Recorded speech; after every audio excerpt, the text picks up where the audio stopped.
Today is the 15th of September, and we are going back and covering part of section 1.3 in the text now that we have a little bit more knowledge of tau and sigma. So if we have a situation like this, where we have a glued splice on some sort of a structural member, we have a situation where we, even though normally we know that sigma would be equal to P over A on the cross section, we become more interested on this oblique section because that we need to know something about the strength of the glue or the strength of the connection on that glued splice. And so because we have a situation where even though we have an axial load P, P is not perpendicular to the glued splice or oblique section, this P, or axial load, will induce both a normal stress on the oblique section and a shearing stress on the oblique section. Okay? And it turns out that if we think about, we need to, and the subscripts that your book uses are a little confusing, so I want to lay them out. A sub 0 means the area of the true cross section.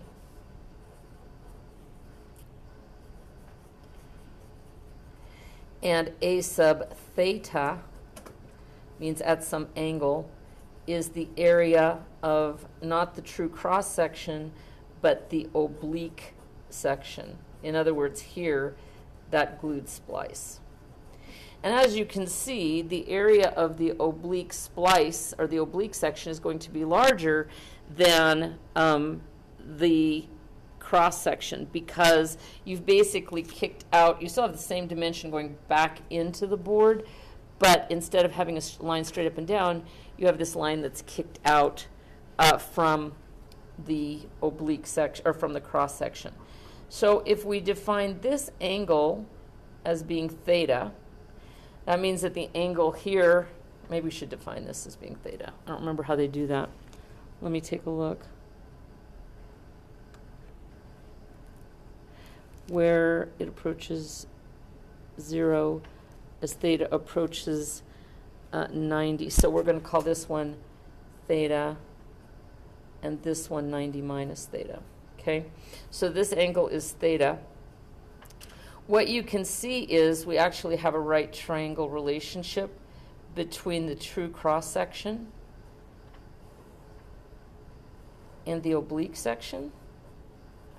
And so since the distance into the board is the same, so in other words, area is equal to, let's say, height times width. For both of these, the width is the same, but for the true cross section, this would be h sub 0, and this would be h sub theta. Okay? So you can also see that it's the hypotenuse of that triangle.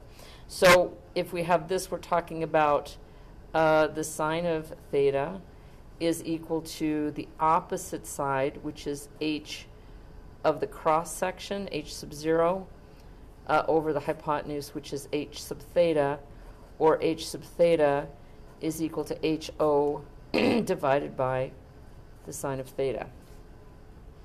And since the width is the same, we can say that a sub 0, let me just write that up here, will be equal to height times width, but a sub theta is going to be h, let's just say h over sine of theta, times width divided by the sine of theta.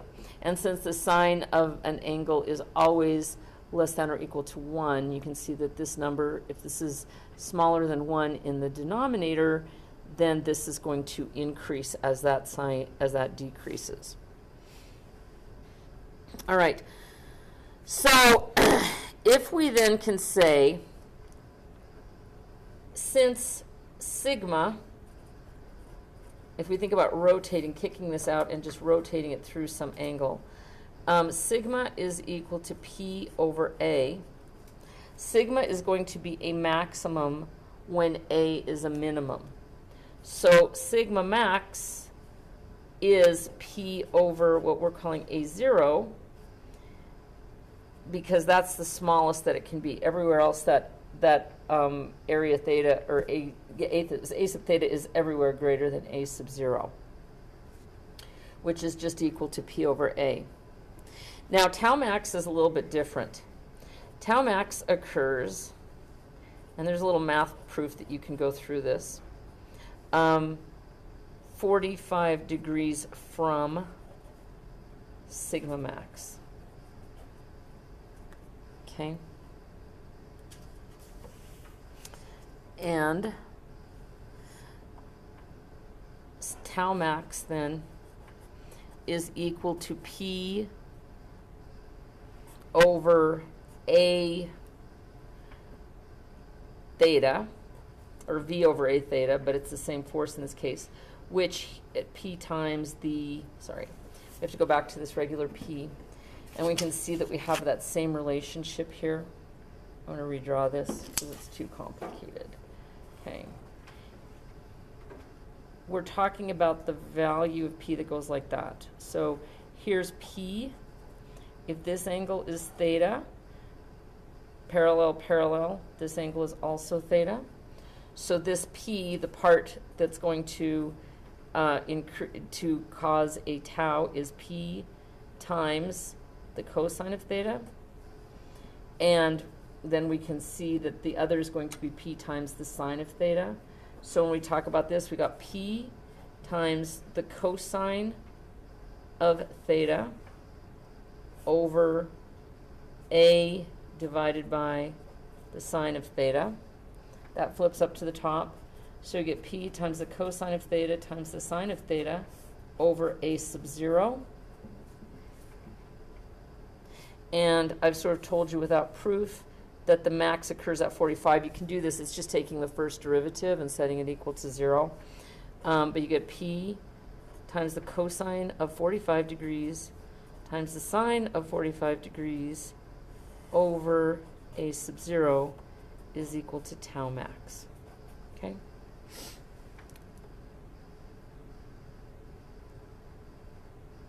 All right. And if you take the cosine of 45 and multiply it by the sine of 45, it turns out to be 1/2. So it's actually P over 2 A0 is equal to tau max. Okay, so you can get the values, and then the orientation is 45 degrees off of that cross section. Okay, so at any angle, tau is equal to P times the cosine of theta times the sine of theta over A sub 0. And sigma is going to, if you look at sigma, it's this component. So that is the cosine of that angle.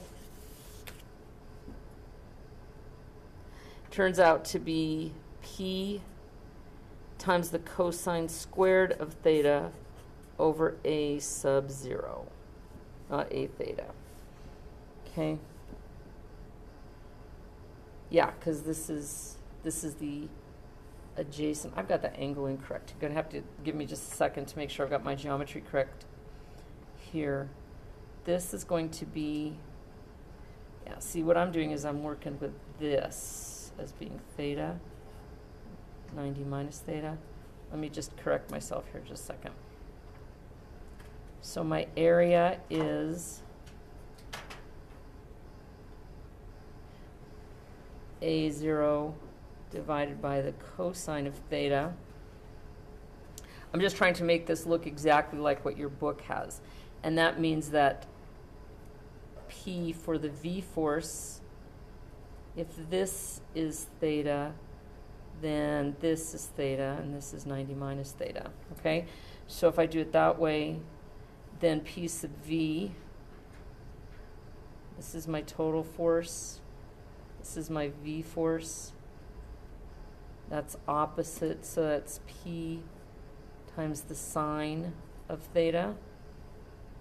And so that makes tau equal P cosine theta sine theta over a sub 0, and sigma, I know I'm doing a lot of stuff here, I'm going to make one little correction and fix this, would be equal to, we need the force that goes like that, so that's going to be P times the cosine of theta over a 0 times the cosine of theta, 1 over a 0 over the cosine of theta, so that's P cosine squared theta over a sub 0. Okay, so the only correction I need to make in your text, to go along with your textbook, is right here. Everything else is going to follow if, as I originally said, this angle is equal to theta, and this angle is equal to 90 minus theta. So we're talking about the angle that you make with the cross section, not the angle you make with the horizontal. Okay, everything else follows. Let me just do this.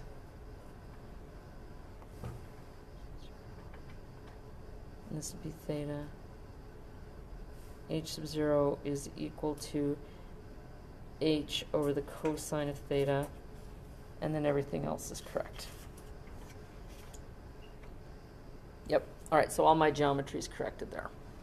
All right, so these are the basic two equations that are useful on an oblique cross section. And just to make sure that we understand what is here, this is the angle theta that we're talking about. Okay?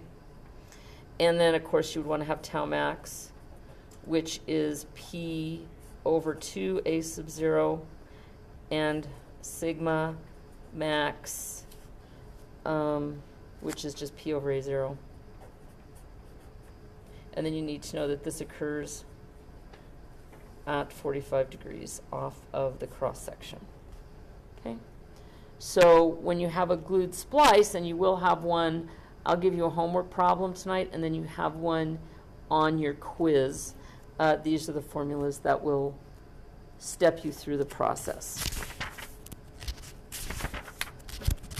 Okay. So the other thing that we need to come pick up from chapter 1 is an idea of a factor of safety. So because we're engineers, and when things fail, people die and buildings fall apart, and there's great publicity and destruction of property and human life, how do you think we want to design right to what we think something can bear, or do you think we want to over-design it so that it never fails while we're alive? Yes, that is absolutely correct. So we want to over-design. And what a factor of safety is an over-design, not because you're saying that I'm not taking all the factors into account, but basically saying I am factoring everything I know into making this design, and then I am recognizing that Mother Nature may have other things in store for me, such as a wind load and a snow load and a harmonic load and a failed bolt all happening at the same time. Okay? There are cases where things have been designed properly and other factors that were not thought of in the design process came into play. Probably 15 years ago, there was, I'm just going to give you a couple of examples, but there was this was in Kansas City, but there was a big ballroom and there was a big party. I can't remember if it was like a New Year's Eve party or something like that. And there was a band playing, and above the main floor, there was a little balcony bridge. And this balcony bridge was just basically designed for people to walk across. But in this particular configuration, a lot of people wanted to come up here in order to see the band and to sort of get away from this huge crowd on the floor. So this bridge was completely packed, this little balcony was completely packed with people. And as the music started, all of these people started rhythmically pounding their feet on the floor of the balcony. And it turned out that the supports here, if you think about this from a mechanics and materials point of view, what's going on right here between that bearing wall and here becomes very important, because you have a big old shear force going on right here. So what happened was, with this increased load and also this this percussion motion, and especially sometimes when things happen in a certain pattern, they set up what's called a harmonic frequency, which is a little bit beyond this class. But basically, machinery and structures in general have certain frequencies that things resonate at, and if you hit one of those, you'll get a lot of bounce, and that's what happened. And so anyway, this balcony collapsed and a lot of people were killed. So they also found that the contractor had not supported it the way that the specs were called out, and that was another part of the problem. But it was very, there's a loss of life, there's a loss of structure, there was a lot of publicity and so forth. So this is the kind of thing that we like to avoid, and this is why we design with a factor of safety. In the airline industry, if any of you are interested in building airplanes, they call this a margin of safety, and it's calculated just slightly differently, but basically a factor of safety, I'll show you both of them, and they're mathematically quite simple. But basically, the factor of safety, which is a dimensionless number, is the ultimate load over the allowable load. Or in other words, if you design a structure and you think that all you will ever get, you do all of your engineering and you say the amount that I'm going to ever have on this, the stress I'm ever going to have on this, the sigma, for example, is 100 kPa. It's a tiny little load. And you have a typical factor of safety is 2.5. This is an industry standard thing. When you go to work for somebody and you start designing, they will have industry specs on what the factor of safety needs to be. But what that means is, in this particular case, you would take 2.5 dimensionless, multiply it by what you really, really think you're ever going to have, and turn it into the ultimate load, which is sigma ultimate in this case. So you would design it for 250 kPa.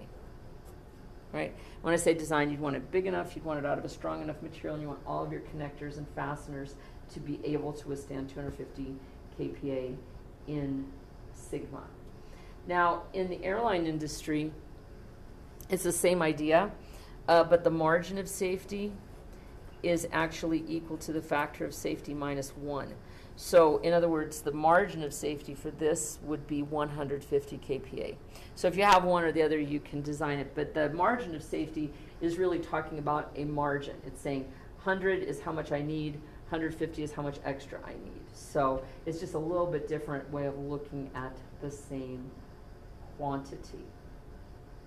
Okay, and there are major engineering failures, and they're all over the internet. And so this is kind of a big deal. You always want to make sure that you are able to never have this happen to you. Let's see. Let's see if there's anything, if we can get any, yeah, like that. Engineering disasters. And sometimes they're, I'm just going to put this back on the podium PC. This is just like Googling engineering disasters. This was the I-35 Missouri River Bridge. Bridge collapses are always kind of interesting because they tend to be highly public, but you can see what it looked like before and you can see what it looks like after. And that happened about 10 years ago. So there are other things, like there's a bunch of them that I think are really interesting, having to do with wind turbines, because wind turbines have a particular problem. Let's see if we can find, like here, okay. Well, they catch on fire. That's always kind of dramatic. But another thing that they tend to do is, if you think about the design of a wind turbine, if you look at something like this, I'll see if I can find one that'll show, but right here at the bottom, when you have these huge long blades torquing around like this, you tend to create a huge moment at the bottom. And so they have to have really deep concrete footings, and they're like trees, you know, trees have these root systems that go down very, very deep. And it's the same with a wind turbine, but you tend to still set that up. And so everything that's up here will also tend to take a normal force from the wind, and when that happens, it will tend to bend it, and then you get the torquing, everything turning in one direction all the time, that will also tend to spin it.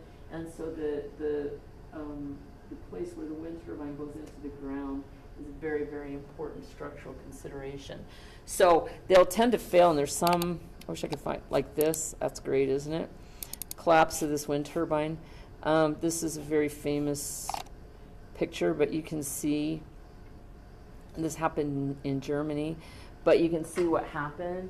Don't do that. Why'd you do that? I don't want to do that. I don't want to do it. Okay, so there we go.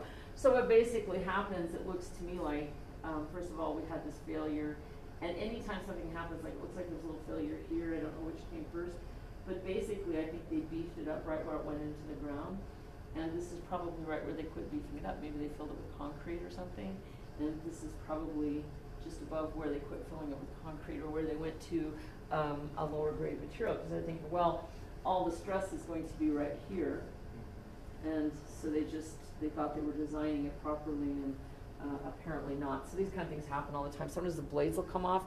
If you have a wind turbine and one of the blades come off, it creates an uneven harmonic vibration, which will also blow things up. So you need to have lots of fail safes on wind turbines. But everything will fail. I mean, everything will fail. But that's why, you know, in our professional lives, engineers tend to be fairly conservative people, and there's a lot of reasons for that, and this is one. There's a lot of other reasons as well. Anytime that maybe this is a good time to present this, but anytime that you are responsible for human life, you need to be conservative, you know? I mean, no piece of equipment is worth a human life is probably a good place to start, you know?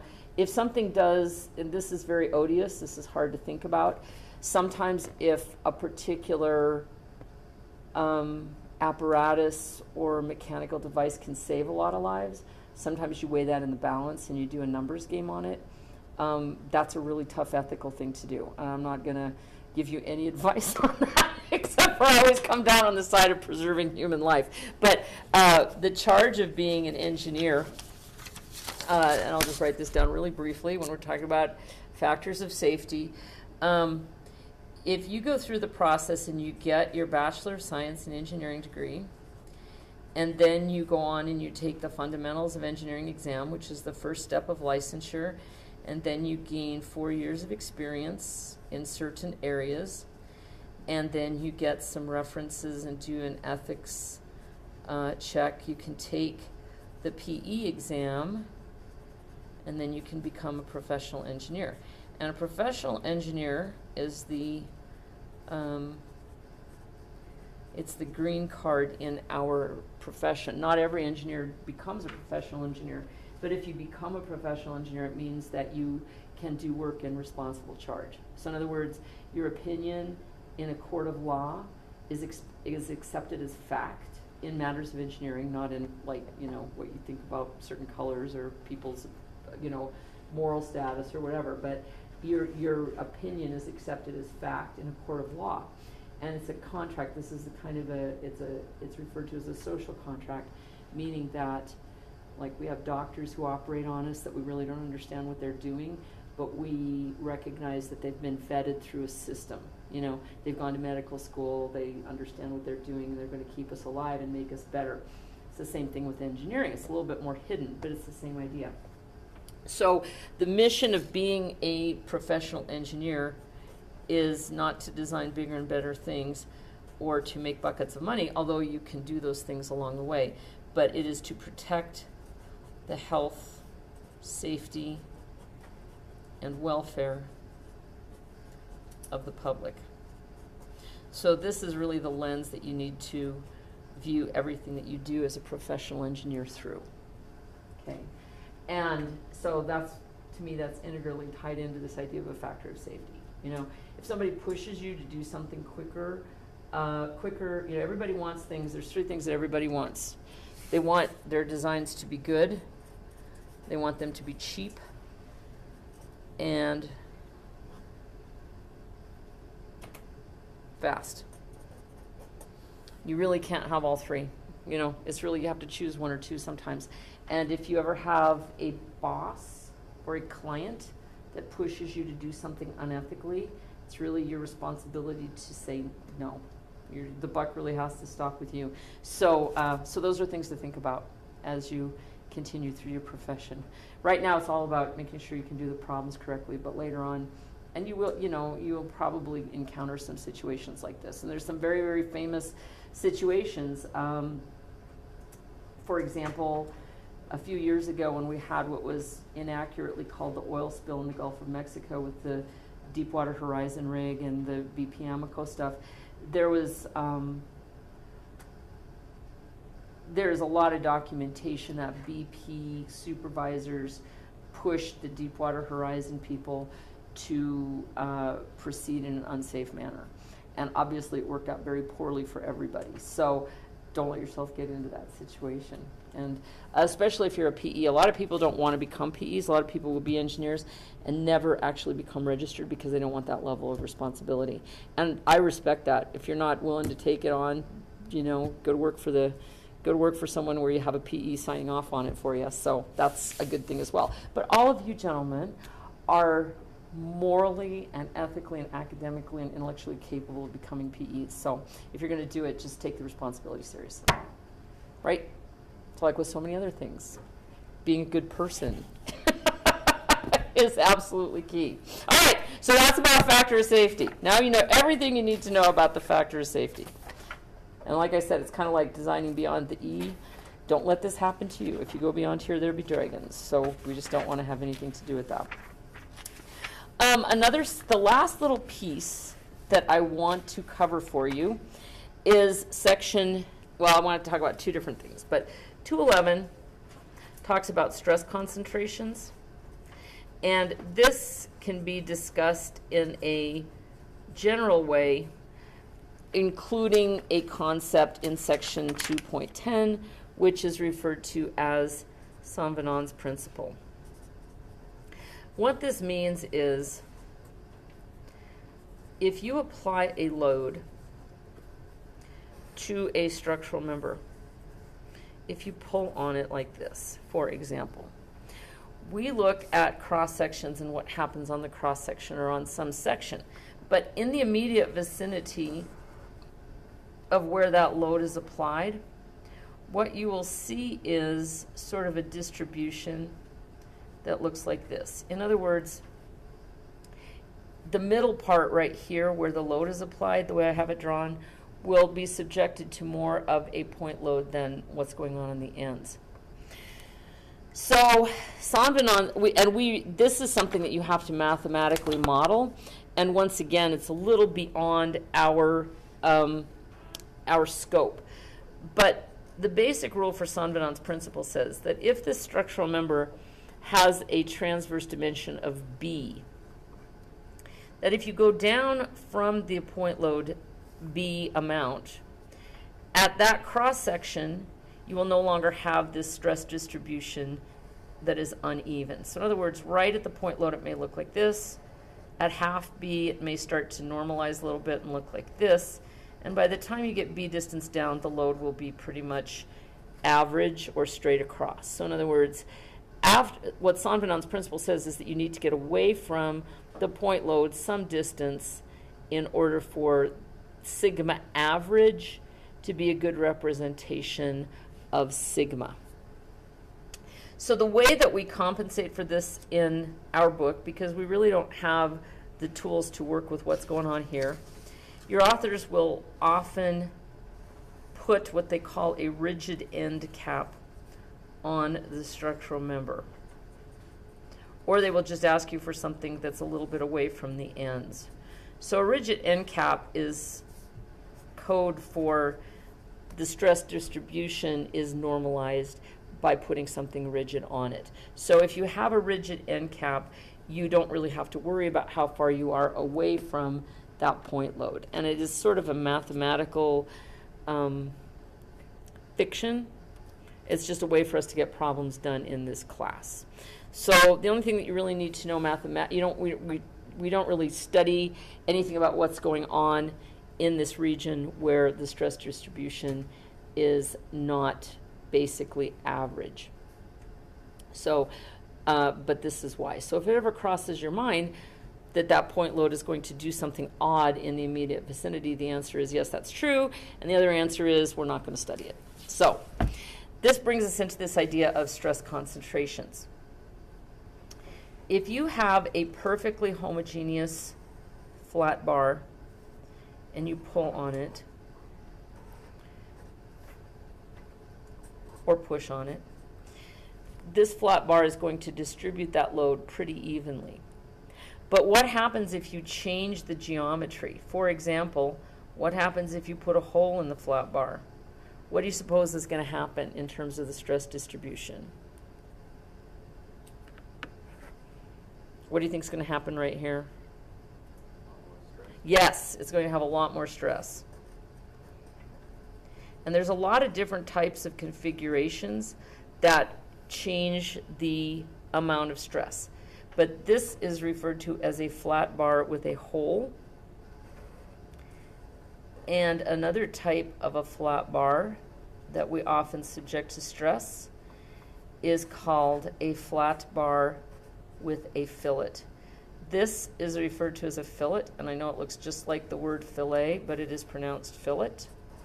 And a fillet is just a curved or scooped geometry that is used to reduce from one width to another. Okay?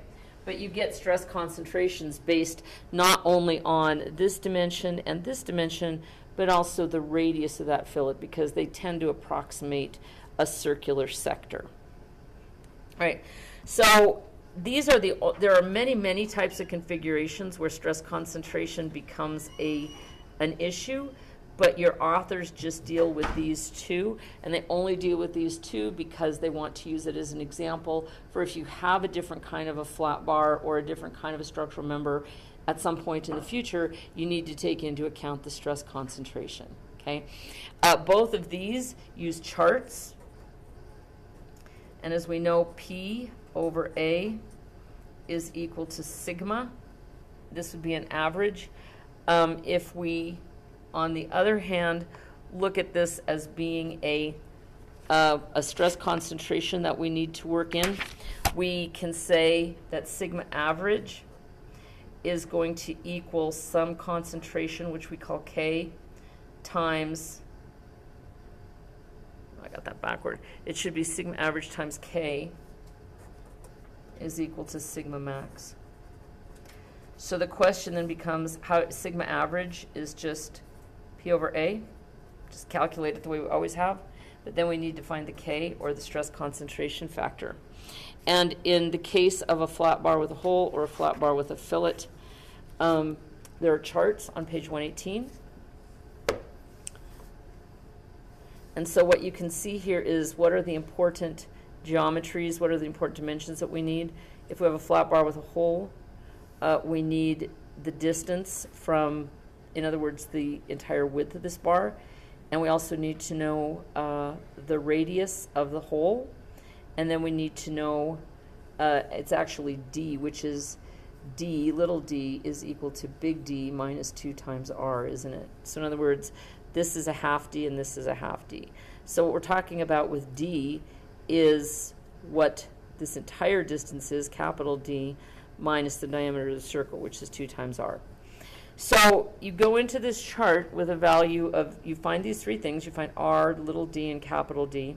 You go 2R over capital D on the horizontal axis, take it up to the line, and you find the value of K. Then you just multiply that by P over A to find out what you need to design for. If you have a flat bar with a fillet, you have the radius of the fillet divided by the height of the smaller portion of the bar, little d. And then you have another line, a capital D over D, in other words, the ratio of the larger height to the smaller height. And you just go up to that line, and then you take it over to the vertical axis, and you find the value of K multiplied by by P over A average sigma, and you get the same idea. All right, so if you have a different configuration, you'll have a different chart or a different way of finding stress concentration factor, but it's kind of a way to simplify the math. So do you guys have any questions at this point? All right, so I'll give you 2 homework problems, and then you have your quiz and finishing off your other homework. So to do a stress concentration, let's see if we can do something nice and simple.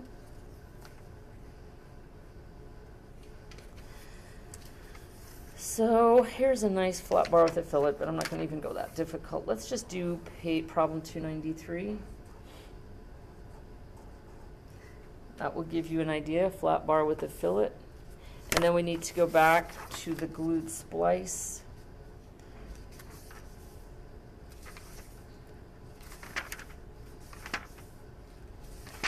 And the authors tend to have a hard time writing problems for this.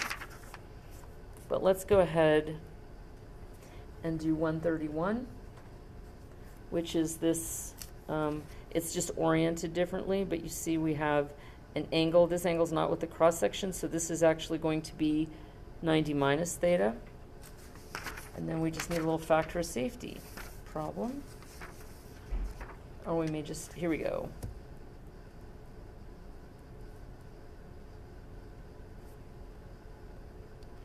$150 is pretty quick, so let's just do that. Okay. So do those 3 homework problems. I think 150 will go really quickly, especially, oops, you probably can't see what I just wrote. So this is your homework for tonight. And we'll finish this off. We'll start chapter 3 on Monday, and we'll hand in your quiz. If you have any questions over the weekend, don't hesitate to email me. And I will be available within a short amount of time if you need help. So don't hesitate to email me. Go back and look at the podcasts, and I think you will be fine. All right?